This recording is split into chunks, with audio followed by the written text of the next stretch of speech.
અયોધ્યામાં મંદિરની પ્રાણ પ્રતિષ્ઠા ચાલી રહી છે અને 22 જાન્યુઆરીના રોજ હિન્દુઓ માટે ઘરે ઘરે દિવાળી અને ઉત્સવનો દિવસ હશે, જેની તૈયારી કરવામાં આવી રહી છે।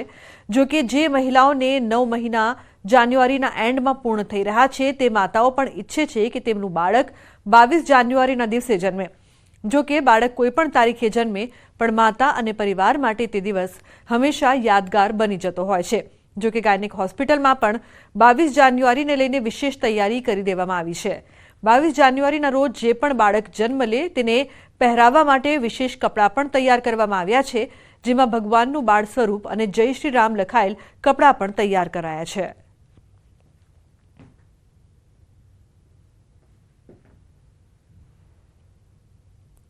નેક્સ્ટ અઠવાડિયાનો સ્પેશિયલ ડે છે ઓબ્વિયસલી આખા આપણા કન્ટ્રી માટે ઇટ ઇઝ 22nd ડેટ।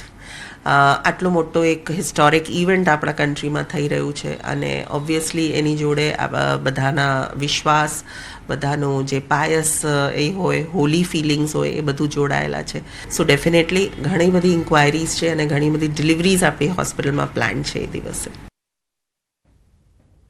તો એક સ્ત્રી માટે તો તેનું બાળક જે દિવસે પણ જન્મે તે દિવસ કાયમી માટે યાદગાર બની જતો હોય છે, પરંતુ 22 જાન્યુઆરીના રામલલ્લા આવી રહ્યા છે, ત્યારે માતા બનવા જઈ રહેલી મહિલાઓ પણ પોતાનું બાળકનો 22 જાન્યુઆરીના જન્મ થાય તે માટેનો પ્લાન કરી રહ્યા છે અને નોર્મલ ડિલિવરી થાય તેવું ઈચ્છી રહ્યા છે।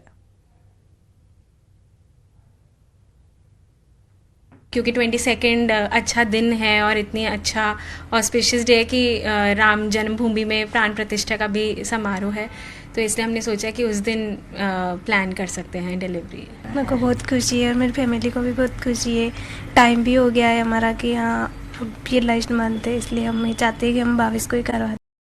तो आगामी 22 तारीखे समग्र भारत राममय बनी રહ્યું છે, ત્યારે નર્મદા જિલ્લાના મુખ્ય મથક રાજપીપળા ખાતે આવેલ પૌરાણિક 210 વર્ષ જૂના રામ મંદિરમાં પણ રામોત્સવની તૈયારી પૂરજોશમાં ચાલી રહી છે। નર્મદાના રાજપીપળામાં 210 વર્ષ જૂનું ભગવાન રામનું બાલ સ્વરૂપ ધરાવતું પૌરાણિક મંદિર આવેલું છે। આ મંદિરમાં 12 માસ ધાર્મિક તહેવારો તો ઉજવાય છે, પરંતુ રામનવમીએ અહીં અનોખો પ્રસંગ ઉજવાય છે।